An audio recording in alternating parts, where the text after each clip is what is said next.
YouTube. I'm going to do a video for something I used to have that I never did a review for, and I probably should have before I got rid of it like an idiot.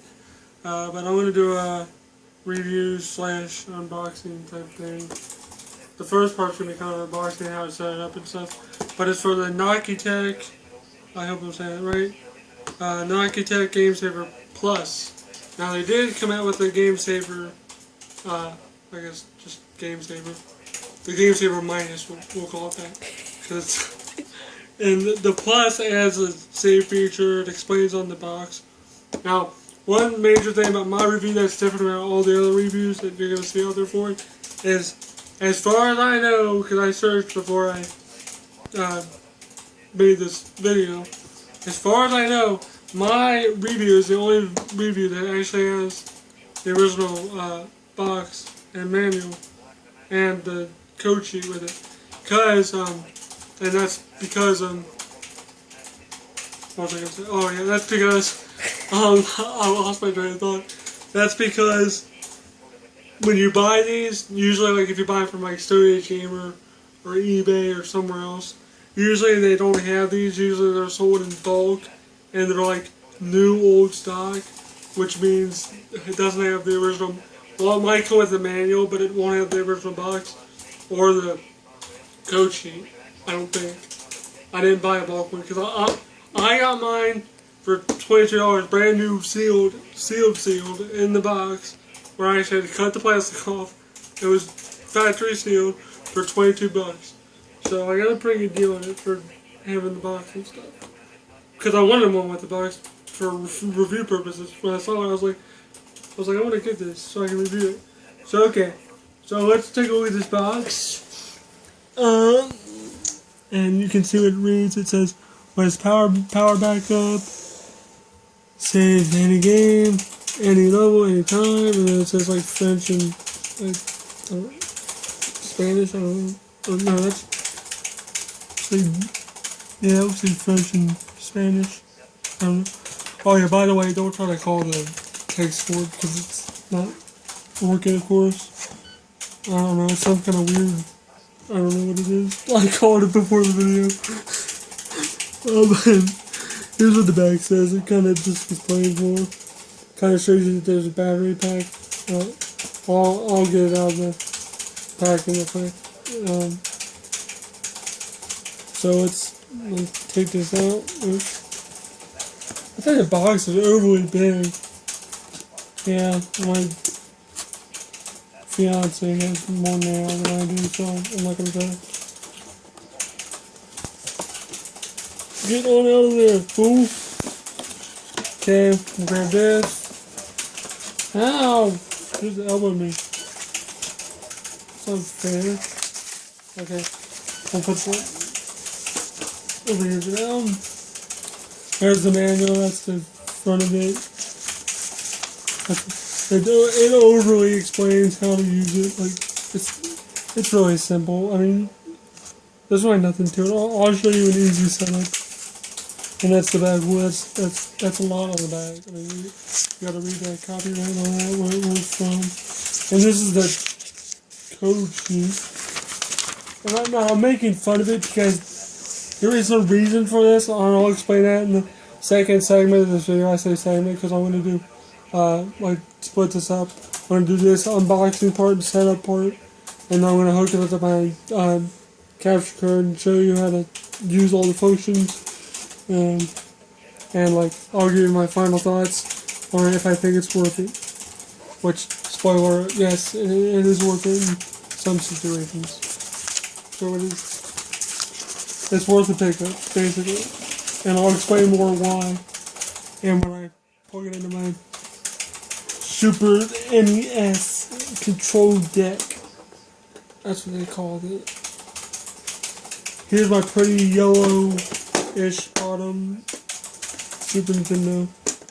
That's very sexy and pretty. We're gonna.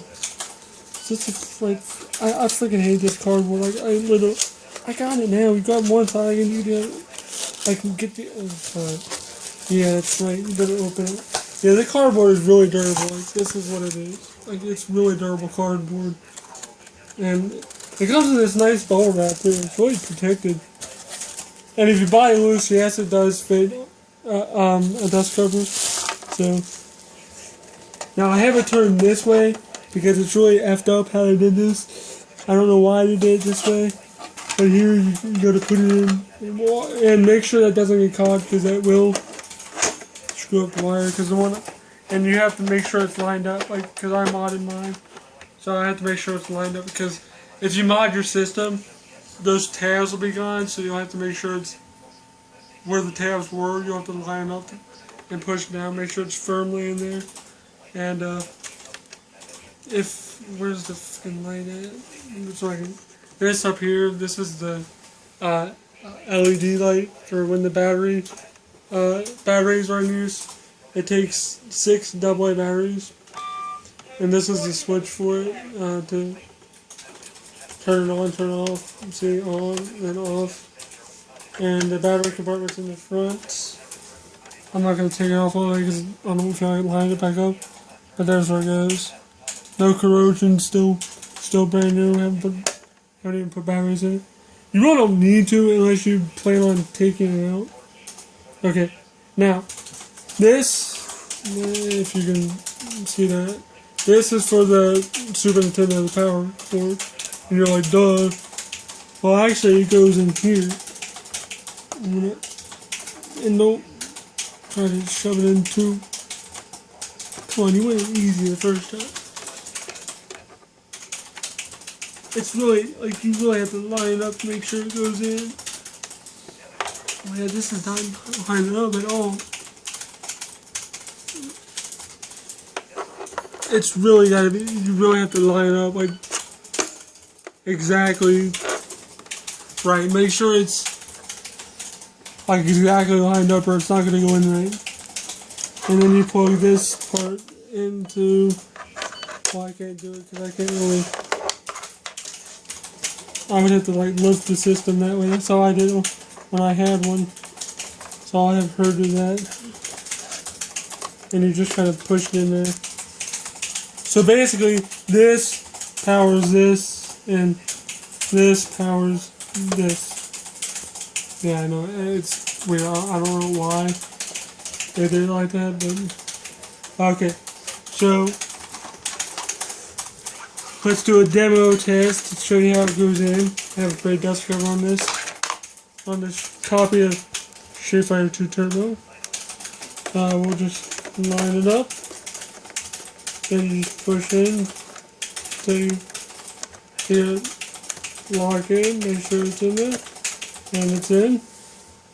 Okay, and then you would just turn it on, and then turn it on, and boom, it would come up.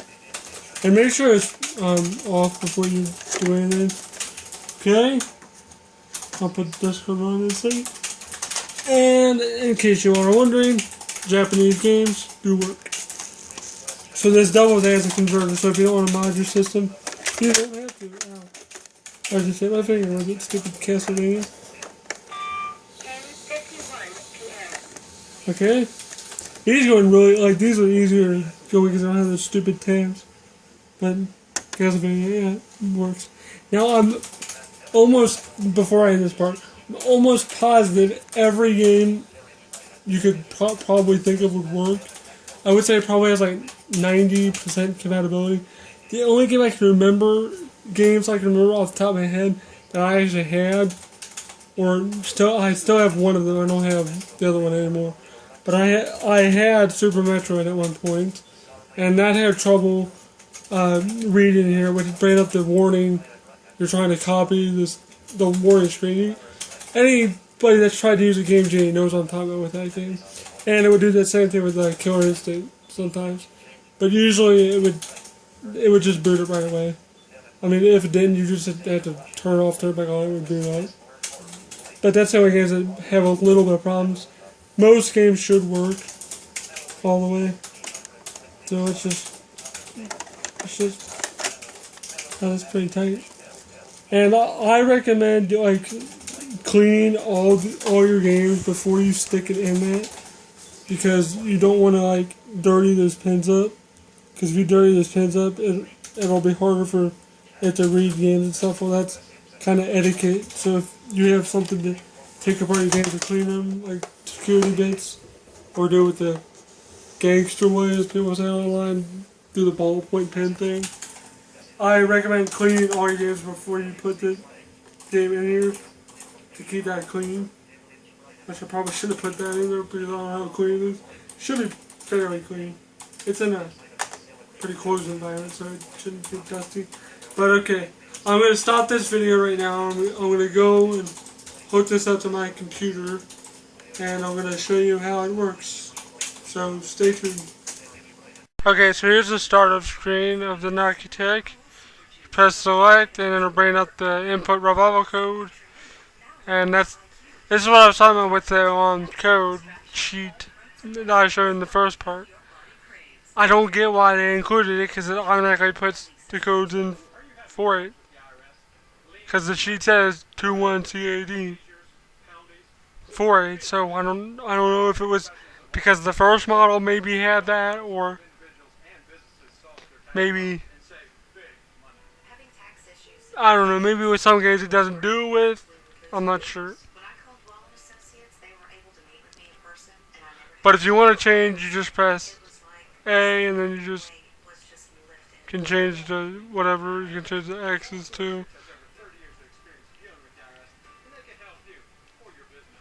Okay, so just press start when you're done or whatever. Okay, it'll load up like normal. Now this capture card doesn't like the slow function that's coming up, so.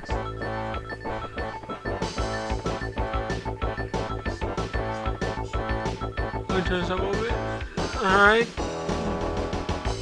So let's say you want to make a save before you pick a character. I'll press select an R and it'll make a save right there. And you can just start up the game, and I'll pick Ryu.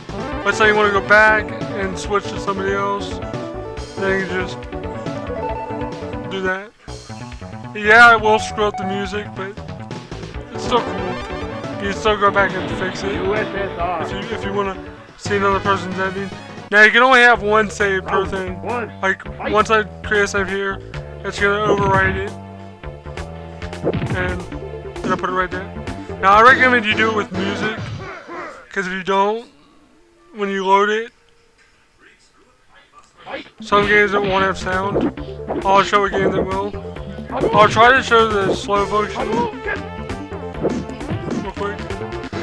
Oh cool, it actually works the first time. Okay, start now or start now will stop it. Or you can do start now. Dude, I don't think it goes any slower. Here's start now. Here's start now. It doesn't look any slower to me.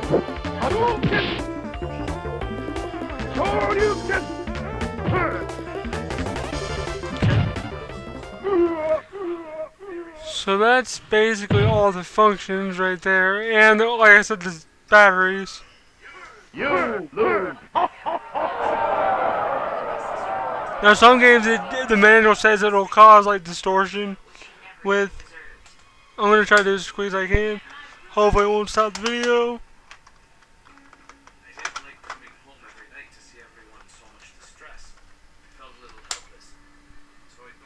Yes, did it fast enough. Okay. So this game, this Japanese game. Hold on. I meant to do the select. I press start instead of select. Select.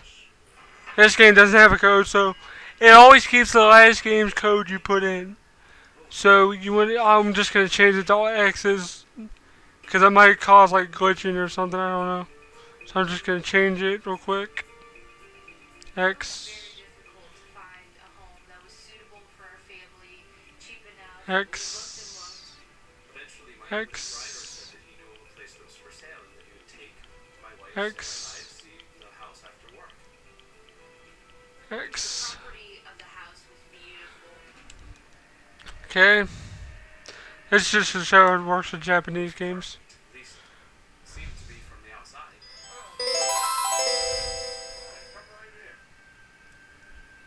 And you're probably going to be kind of jealous because I have a pretty rare one.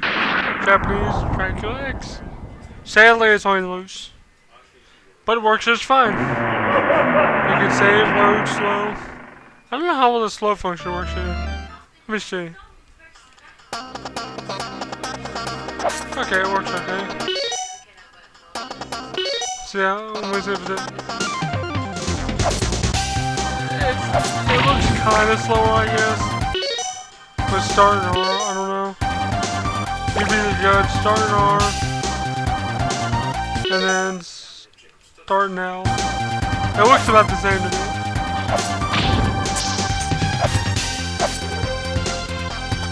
But same functions, you can save.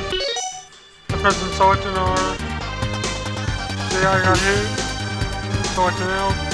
That's the way I didn't get it. So basically, what are my final thoughts basically about this?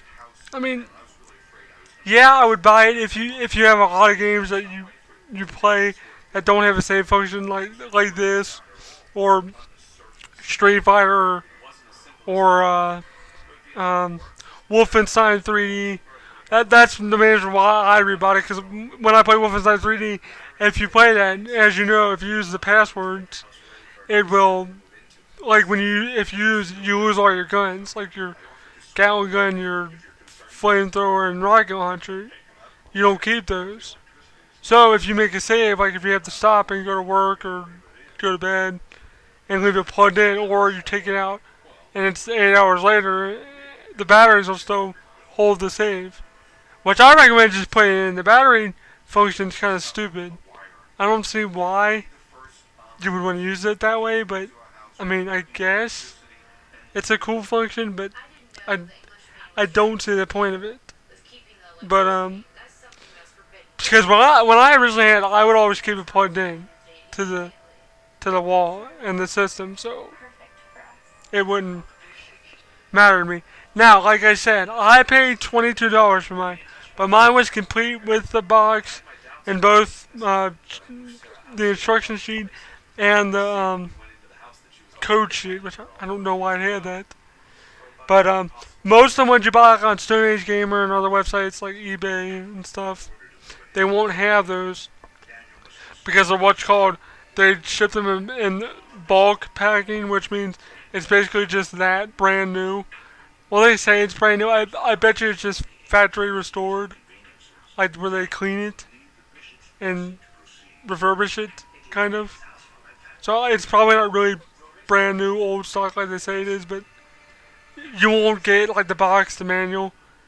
It's pretty hard to find with the box and manual, but if you do, anywhere from 20 to 30 for the with the box and manual and stuff. About 12 to 15 for the factory refurbished version. So yes, I would buy this for the save function, especially if you have like a save battery game, like Super Metroid, for instance, because I used it with Super Metroid, and because I had saved it because I was in the middle of a certain place, and it was like 3 in the morning. I was only like 13 or 14. I had to go to bed because I was tired. And during the night, apparently, it got bumped by either my dad or somebody, and it erased the save. And I remembered that I had made a backup save with the GameSaver, and it basically saved my original save. Because all I had to do was go back to Samus's ship and resave it, and it basically restored my save. So it can also act as a backup battery for you. So that alone makes it worth it. So thanks for watching, guys. Sorry it took so long to get this put up. Cause I'm getting a new computer soon, and I'm just really pumped about getting that. So thanks for watching, guys.